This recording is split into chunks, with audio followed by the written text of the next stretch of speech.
Hadley's Hope. Weyland-Yutani planted more than 150 settlers on a rock called LV-426, then quietly pointed one family straight at a nest of eggs. This is the colony at the center of Aliens, James Cameron's 1986 sequel to Ridley Scott's Alien. Hadley's Hope was a terraforming colony, home to about 158 people across roughly 80 families, there to run the giant atmosphere processors slowly turning the moon's poisonous air into something breathable. Then, the company found out something valuable might be sitting nearby. An administrator named Carter Burke sent one of the colony's families, the Jordans, to the exact coordinates of a downed, derelict spacecraft, and they walked straight into a xenomorph hatchery. A facehugger took the father, and their young daughter Rebecca, the girl the Marines later call Newt, ended up the colony's only survivor. Once the rest of the settlers were sent out to those ruins, the eggs did the rest, and the colony went silent. By the time Ripley and a unit of colonial Marines arrive aboard the Sulaco, Hadley's Hope is already a tomb. The cruelest detail is the motive. The company never cared about the settlers at all. It wanted a live specimen for its bioweapons division, and the families running the air processors were just bait. The whole thing ends with the colony's own reactor going critical and erasing Hadley's Hope in a blast like a small nuclear bomb. It's the template every corporate colony horror has copied since. Pandora. The Resources Development Administration didn't just visit Pandora, it built a fortress to strip the place, and the moon itself organized the counterattack. James Cameron's 2009 film Avatar is a colonization story dressed up as a nature epic. It's set in the year 2154, and Pandora is a lush, habitable moon orbiting a gas giant out in the Alpha Centauri system. The RDA runs a walled mining colony called Hell's Gate to dig up a mineral called unobtainium. But Pandora's atmosphere is toxic to humans, so every worker needs a breather outside, and the moon already belongs to the indigenous Na'vi. To get around that, the colony runs the Avatar program, growing human-Na'vi hybrid bodies that operators pilot remotely, and one of those operators is Jake Sully, a paraplegic former Marine. Colonel Miles Quaritch runs security, and he would rather the natives simply disappear. When the richest deposit of unobtainium turns out to sit directly under the Na'vi home tree, the colony destroys it, and a resource grab becomes open war. In the final battle for the Tree of Souls, Pandora itself answers. The planet mine the Na'vi call Awa turns the moon's own wildlife against the invaders. The RDA's forces are broken, and almost every human is driven off the world they came to take. Avatar is the purest colonization as extraction parable on this list. The Backfire is right there in the premise. Build a colony to consume a world, and the world fights back and wins. The Covenant. 2,000 colonists slept through the single worst detour in science fiction. In Ridley Scott's 2017 film Alien Covenant, the sequel to Prometheus, the colonization ship Covenant is bound for a remote world called Aurigae 6, carrying a crew of 15 and around 2,000 colonists in cryosleep. When a neutrino shockwave damages the ship, the crew picks up a stray human signal and diverts to a nearer world that looks like paradise. It isn't. Waiting for them is David, the android who survived Prometheus, and he claims Elizabeth Shaw died in the crash that stranded him. The truth is worse. David released the black goo pathogen that wiped out everything living on that planet, and he spent the years since using it to engineer new organisms. Airborne spores spawn creatures that tear through the landing party, and a more familiar shape follows. By the end, David has deceived the survivors, seized control of the Covenant, and tucked two of his creations into cold storage right beside the human embryos. The colonists never wake up as settlers. They become incubators. It's the coldest Backfire here. Everything those people packed for a new life just became raw material for someone else's experiment. Altair Four. Decades before any rescue ship arrived, an entire expedition tried to settle Altair Four, and something invisible tore all but one of them apart in a single night. This is Forbidden Planet, the 1956 classic that loosely borrows from Shakespeare's The Tempest and quietly laid the groundwork for everything from Star Trek onward. The starship C-57D is sent to learn what happened to the Bellerophon expedition, a group that came to colonize Altair Four roughly 20 years earlier. They find only two survivors, Dr. Edward Morbius and his daughter Altera. Everyone else was killed by an unseen force that also tried to stop anyone from ever leaving. Underneath the surface sits the answer, the intact machinery of the Krell, a native civilization whose science peaked something like 200,000 years ago, far past anything humans can manage. The Krell built a vast machine that could turn thought directly into matter, and it destroyed them in a single night. The thing they forgot to account for was their own subconscious, and the machine gave their buried desires a physical shape, monsters from the id. Morbius has been using that same machine without understanding it, and his own hidden mind is what spawned the invisible creature that slaughtered the Bellerophon settlers and now stalks the rescue crew. This film came out in 1956, and the colony isn't destroyed by aliens at all. It's destroyed by the settler's own mind, amplified by technology he never should have touched. By the way, if you're enjoying this so far, I post videos like this all the time, and a subscribe would really help the channel out. Thanks. Mars colony. Mars finally got colonized, and then the man who ran it started charging people to breathe. Paul Verhoeven's 1990 film Total Recall, adapted from a Philip K. Dick story, drops us into the year 2084 on a fully colonized Mars. The whole planet answers to an administrator named Velos Cohagen, who controls the mining of turbinium and, more importantly, the colony's entire air supply. The colony was built on the cheap. Poorly shielded domes exposed the early settlers to radiation and bad atmosphere, and the result is a whole underclass of mutants crowded into a district called Venusville. Those mutants have organized a resistance under a strange conjoined twin leader named Quado. What they're fighting for is buried in the Pyramid Mine, an ancient alien reactor that could melt the planet's underground ice and give Mars a breathable atmosphere for free. That's the last thing Cohagen wants, because free air ends his monopoly, and he'd rather destroy the reactor than lose control. When Quaid finally switches it on, Mars gets real air, and the tyrant loses the one thing that kept the colony on its knees. The backfire here is a class dystopia. The colony's own life support became the weapon used to control it, and the people it poisoned became the ones who tore that system down. Shining Canyon. Humanity terraformed and colonized Mars, and then a mining crew pried open a door the planet wanted kept shut. John Carpenter's 2001 film Ghosts of Mars is set in a 22nd century Mars that's been mostly terraformed and settled into a matriarchal society. A police detail heads out to a mining town called Shining Canyon to collect a prisoner named Desolation Williams, played by Ice Cube. What they find is a colony coming apart, because the miners dug into a sealed tunnel and released the disembodied spirits of the planet's original inhabitants. Those spirits possess the settlers and turn them into self-destroying killers, bent on taking Mars back from the people who claimed it. The film flopped hard, earning about $14 million against a $28 million budget, but the idea underneath it is sharp.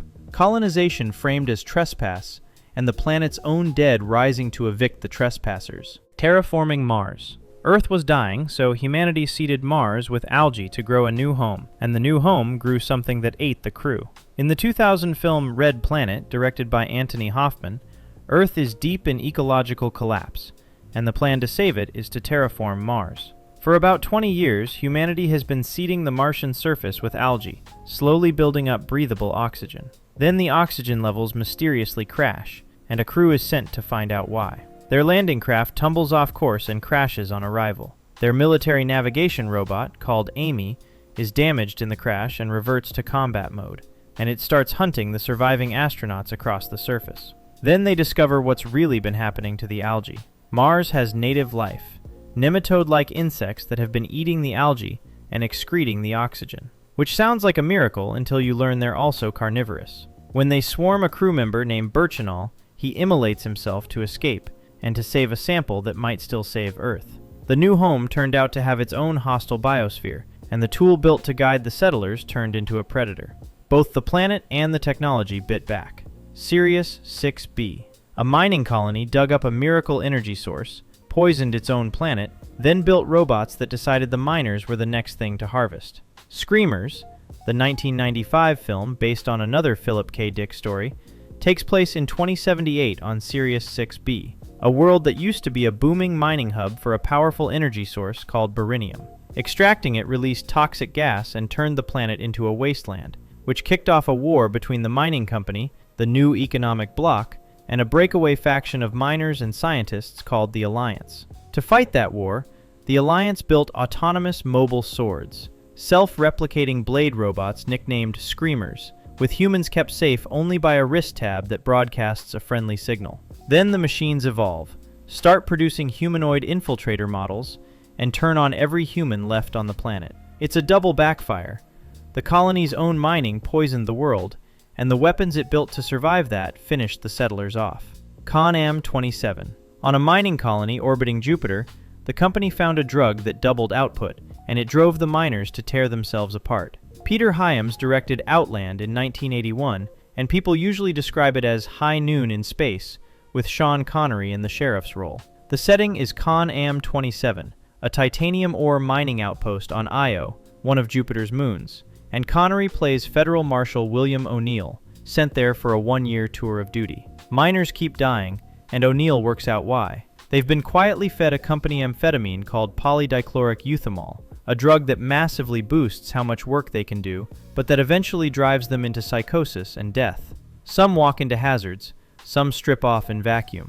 The colony's own manager is running the drug ring to keep production and profits high. When O'Neill refuses to look the other way, the manager has professional killers put on the next shuttle, roughly 70 hours out, and the terrified workforce refuses to lift a finger to help him. Settlement out here means expendable, chemically driven labor, and the backfire is a colony quietly working its own people to death to hit a quota. The Homestead. A family carved a farm out of the Martian dirt, and the people who used to own it came back to take it. Settlers. A quiet British thriller from 2021, written and directed by Wyatt Rockefeller, imagines colonization at its smallest and most human scale. A single family lives on an isolated Mars homestead, their farm sealed under a force field bubble that holds breathable air over the land. Then bandits arrive. The father, Reza, is killed in the attack, and one of the attackers forces his way into the household, demanding time to prove he belongs there to the surviving mother, Ilsa, and her daughter Remy. Later, Ilsa tries to shoot him, but the gun turns up empty, and he kills her too. Remy grows up under his control, with a small, pet-like robot named Steve for company. The film strips the colonial dream down to its rawest truth. A homestead on a new world is only ever as safe as whoever can take it by force. The Bug War. Humanity pushed its colonies toward bug space, and the bugs answered by dropping a rock on an entire city. Paul Verhoeven's 1997 film Starship Troopers is a satire wearing the skin of a war movie, adapted from the Robert Heinlein novel. Humanity's United Citizen Federation is colonizing new worlds and pushing toward the arachnids, the giant insects everyone calls the bugs, out in the Klendathu system. Early on, the film mentions a group of religious settlers who ignored federal warnings and planted a colony deep inside the arachnid quarantine zone. That colony is wiped out to the last person. Then the bugs fling an asteroid clear across the galaxy and flatten the city of Buenos Aires, killing millions and lighting the fuse on total war. The Federation's answer, a frontal invasion of Klendathu, turns into a slaughter, and later a Federation outpost on a world called Planet P is overrun in a desperate siege. What makes the film bite is that Verhoeven frames human expansion as the provocation. This is colonization as a poke in a hornet's nest, and the backfire is annihilation that the Federation largely brought on itself. Alpha Prime. The Robinsons were supposed to build humanity's doorway to a new world, and one saboteur turned the trip into a blind plunge into nowhere. The 1998 film Lost in Space, directed by Stephen Hopkins, sets up its colonization mission fast. It's 2058, Earth is nearly used up, and the Robinson family is sent aboard the ship Jupiter 2 to build a hypergate over a planet called Alpha Prime, so Earth's population can be moved there and start over. Then, Dr. Zachary Smith, bribed by a terror group called the Global Sedition,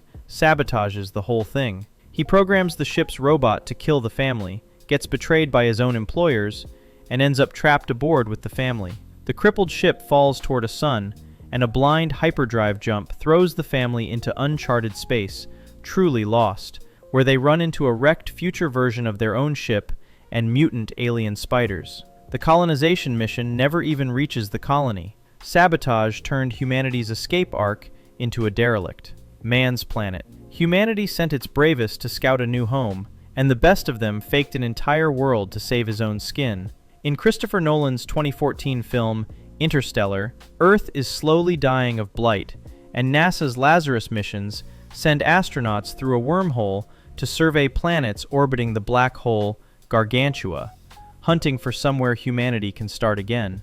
3 candidates rise to the top, named for the astronauts who scouted them: Miller, Edmonds, and Mann. 2 plans ride on the results. Plan A would lift all of humanity off Earth using a gravity equation, and Plan B would seed a brand new colony from a bank of frozen embryos. Professor Brand privately knew Plan A was almost certainly impossible. Then there's Dr. Mann, described as the best of all of them, who landed on a frozen world and found there was no livable surface anywhere beneath the ice clouds. Alone and facing death, Mann faked his data to trigger a rescue, and when the Endurance crew finally arrives, he tries to kill Cooper and steal the ship, then dies, setting off a docking explosion. The most trusted scout in the whole mission became its near-fatal saboteur. That's the most human backfire on this list. No aliens, no monsters, just a desperate man who lied rather than die, and nearly doomed the species that trusted him. If you made it this far, consider subscribing so you catch every new deep dive like this one. Thanks for watching.